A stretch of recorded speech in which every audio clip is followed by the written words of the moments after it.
Bonjour messieurs, je me présente Tamer Al-Kazi.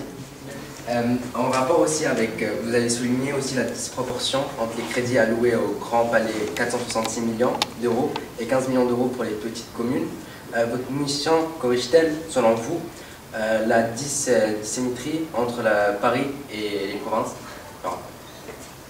Oui, c'est très juste, c'est une très bonne question qui me permet de faire mon petit coup de gueule habituel sur le fait que, si vous voulez, les gens pensent qu'il n'y a que Paris. Paris, Marseille, Lyon, les grandes villes. Et or, est-ce que vous imaginez que 52% du patrimoine français, 52%, se trouve dans des communes de moins de 2000 habitants? C'est-à-dire, quand on pense, quand je vous dis patrimoine national français, vous pensez le Louvre, Notre-Dame, Versailles, mais il faut savoir que la majorité du patrimoine, c'est les petites églises, les lavoirs, les ponts, les lavoirs, les fontaines, les abbayes, tout ce qui se trouve, les châteaux aussi, tout ce qui se trouve dans les communes rurales. Et ce patrimoine, on l'oublie. Vous voyez, ce qui me choque, moi, c'est qu'on trouve, par exemple, je trouve formidable qu'on trouve 960 millions pour restaurer Notre-Dame de Paris. C'est énorme, hein, c'est presque 1 milliard d'euros. On les trouve pour Notre-Dame. Mais moi, on m'envoie pour sauver les petites églises. J'ai l'impression d'être dans un bateau qui prend l'eau avec une cuillère à soupe, vous voyez. Et donc, je ne vais pas y arriver. C'est-à-dire que la disproportion est telle. Or, il n'y a pas une église qui a moins de valeur historique ou artistique que Notre-Dame de Paris. Ma question, c'est pour les deux, et c'est quels sont les liens avec l'UNESCO? Moi, j'ai des liens extraordinaires avec l'UNESCO, mais je me pose tous les jours la question de savoir à quoi ça sert. C'est-à-dire, chaque fois que je vois des monuments qui sont inscrits au patrimoine mondial de l'UNESCO, que je les vois se faire détruire les uns après les autres, sans que personne ne dise rien, je suis dégoûté. Voilà. Je me dis, alors, à moins de donner à l'UNESCO je sais pas, une sorte des casques bleus, leur donner une armée qui permette de défendre. Je ne vois pas à quoi ça sert de s'inscrire au patrimoine mondial de l'UNESCO si personne ne va sauver ces monuments qui sont sciemment détruits par des armées qui veulent détruire les civilisations. Pardon, mais j'ai toujours pas trouvé la réponse à cette énigme. J'ai une question qui s'adresse à M. Berne. Nous avons vu en sciences politiques que le président de la République tient à faire du château de Villers-Cotterêts un centre du rayonnement de la culture française pour 2022. Et nous aimerions savoir, avec mes camarades, ce qui en est des travaux actuellement. Merci. D'accord. Alors, déjà, pourquoi le symbole du château de Villers-Cotterêts? Villers-Cotterêts, c'est une très longue histoire.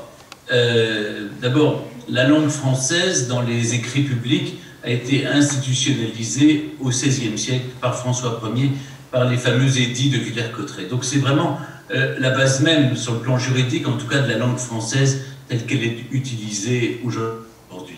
Donc c'est vraiment, je crois être celui qui avait, pendant la campagne, dit au futur président qu'il ferait bien d'aller voir Villers-Cotterêts parce que j'avais fait plusieurs émissions pour montrer l'état de délabrement, l'état dramatique de délabrement du château de Villers-Cotterêts. Il a décidé d'en faire son chantier présidentiel. Je trouve ça formidable parce qu'un jeune président peut se permettre d'avoir pour chantier un vieux château. D'un président plus âgé, je comprendrais qu'il ait envie de marquer son temps en créant quelque chose pour montrer sa modernité. Mais là, un président qui a 39 ans, il n'a pas besoin de montrer sa modernité, il incarne la modernité. En revanche, il a manifesté sa volonté de sauver Villers-Cotterêts, que ce soit son chantier du quinquennat. Et surtout, c'est pas à Paris, c'est pas dans une grande ville, c'est dans une région, dans les Hauts-de-France, dans une zone qui est terriblement atteinte par toutes sortes de problèmes. D'abord, difficultés de transport, d'approvisionnement. Enfin, c'est la ville aussi, peut-être vous le savez, d'Alexandre Dumas, mais c'est aussi une ville qui vote à l'extrême droite. Et donc, il y avait là, ça cochait pas mal de cases où il y avait besoin d'une action forte. Maintenant, où en est le chantier?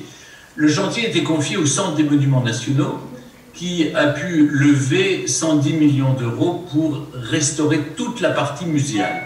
C'est-à-dire la partie ancienne du château, là où on peut raconter l'histoire de la Grande Mademoiselle, l'histoire de François Ier, l'histoire de monsieur frère du roi, qui aimait beaucoup son château de Villers-Cotterêts, Philippe d'Orléans. Donc, toute cette partie muséale va être racontée, restaurée grâce au Centre des Monuments Nationaux.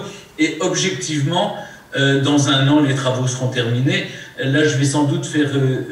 on est en train de signer un accord avec le Centre des Monuments Nationaux pour qu'à la télévision, je puisse suivre les travaux et faire un documentaire qui montre l'évolution des travaux. Maintenant, c'est une infime partie.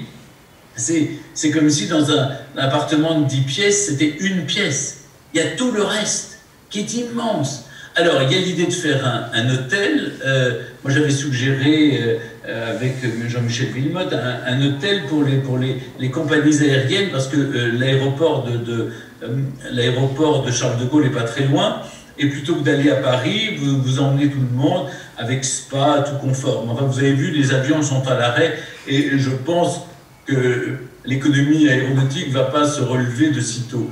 Donc, ce n'est pas forcément la meilleure idée. En revanche, le but du président, c'est d'en faire un centre de la francophonie, vraiment.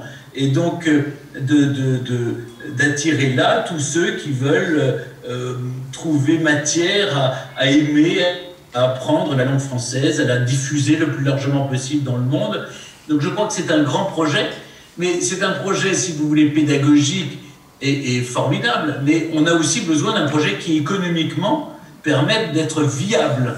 Hein, là, le musée s'est fait avec l'argent de l'État, 110 millions d'euros, mais on ne va pas réussir à faire le centre de la francophonie qu'avec l'argent de l'État. Et donc, pour cela, il faut faire vivre le lieu avec un vrai système économique viable. Donc, c'est toujours en discussion et ça prendra sans doute plus de temps. Je pense que vous allez trouver, enfin, vous les deux, ma question pertinente, parce que donc vous avez évoqué des exemples où les populations se sont précipitées pour sauver leur patrimoine. Donc, Monsieur Freland, vous avez parlé du Haut-Karabakh, de la cathédrale, et Monsieur Bern, vous avez évoqué la maison en Alsace. Mais n'y a-t-il pas aussi des cas où les populations ne sont pas du tout intéressées par leur patrimoine, ils trouvent ça insignifiant et même des fois ils croient que la sauvegarde du patrimoine peut entrer en conflit avec leurs ambitions. Donc, Monsieur Freland, vous avez évoqué l'urbanisation, l'urbanisme comme une menace pesant sur le patrimoine. Et donc, du coup, dans ce cas-là, comment faire pour motiver les populations à valoriser leur propre histoire, surtout lorsqu'il s'agit d'un pays étranger, donc, où l'intervention elle est impossible sans le consentement des populations. C'est vrai qu'il peut y avoir des perceptions différentes du patrimoine en fonction des cultures.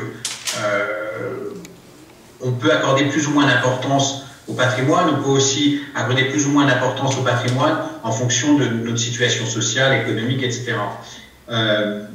Pour autant, il y a quand même un attachement, je pense, au patrimoine dans la plupart des cultures, et que lorsqu'il n'est pas vif ou lorsqu'il est un peu en sommeil, ce qu'il faut, c'est contribuer à la sensibilisation. Par exemple, nous, ce qu'on essaie de faire à chaque fois qu'on réhabilite un patrimoine, c'est qu'on a quatre dimensions.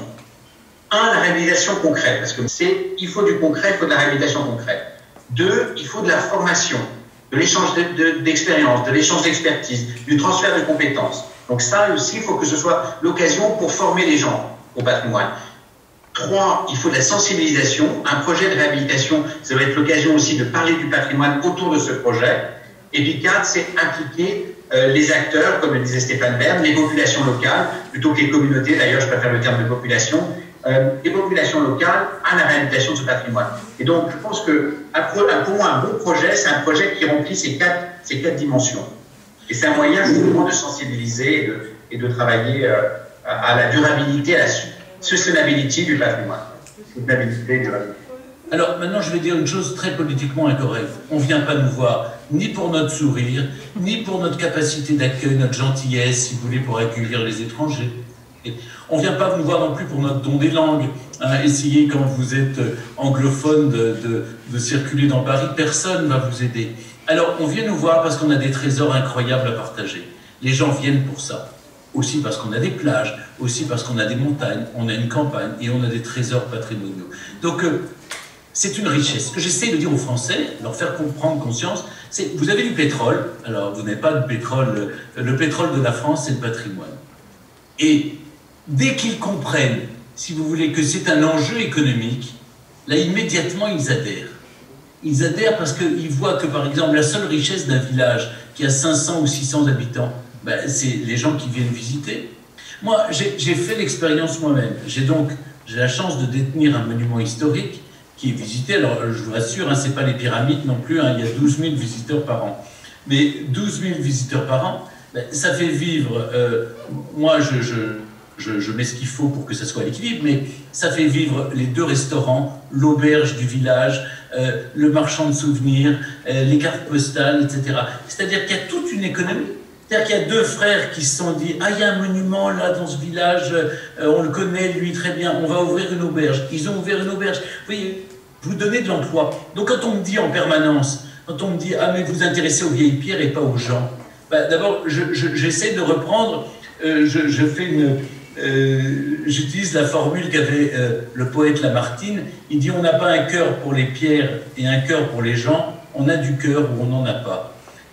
Eh bien, c'est simple. Moi, j'essaie d'aider à la fois les gens qui sont dans le besoin et en même temps les vieilles pierres.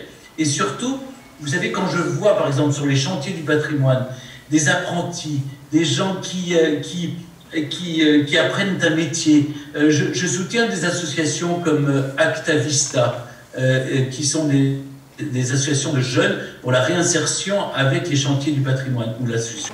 Bonjour, ma question c'est quels sont les critères retenus pour sauver les édifices à sauver en priorité? Quand les gens s'inscrivent, il y a 3 critères. Il y a l'état de péril d'abord. Hein, je vous parlais des étoiles. Quand c'est vraiment très en péril, il faut agir immédiatement. Je vous donne un exemple. L'abbaye de Sénanque, ils m'ont écrit en me disant « Écoutez, la nef est en train de s'effondrer, il faut faire quelque chose ». Ni une ni deux, on a tout de suite réagi, on l'a inscrit d'office et voilà, et on a pu sauver la nef. Et grâce à ça, j'ai un peu de lavande chaque année maintenant, parce qu'elle est très connue pour les champs de lavande et de lavandin autour. Maintenant, le deuxième critère, c'est le projet de valorisation ce que je vous ai. Il faut valoriser le projet de restauration. Et enfin, ça peut paraître un peu étrange, mais le plan de financement. C'est-à-dire, c'est pas tout de sauver un monument en disant bah, l'argent du loto va tout faire. Non, l'argent du loto sert de levier. C'est un levier qui permet de montrer, à partir du moment où on retient le monument, ça permet de montrer aux autorités que oui, c'est sérieux. Et donc là-dessus, vous avez le département, la région, l'Europe, vous avez comme ça beaucoup d'aides qui s'agrègent et ça nous permet d'avoir un plan de financement qui fait que la somme que nous donnons est finalement souvent assez symbolique, c'est 50 000, 100 000 euros. Mais c'est ce qui fait la différence, parce que n'oubliez pas que c'est 50 000 ou 100 000 euros, c'est ce qui provoque toutes les subventions que donnent les institutions, en tout cas les départements, régions, et États et Europe. Donc souvent ça permet de boucler le budget. Voilà ce qu'on essaye de faire. Si vous l'avez dit du côté d'Alif, en fait, c'est assez intéressant de voir qu'on a à peu près les mêmes critères. Alors, il faut qu'on démontre effectivement qu'on est dans une zone de conflit ou post-conflit, et donc un patrimoine en péril. Il faut qu'on démontre la qualité de la réhabilitation, sa soutenabilité, sa durabilité, c'est-à-dire le plan de financement, comment demain le patrimoine va vivre, et puis enfin l'implication des populations locales dans cette réhabilitation. Donc finalement, en intervenant dans des zones assez différentes, on a les mêmes critères. Merci.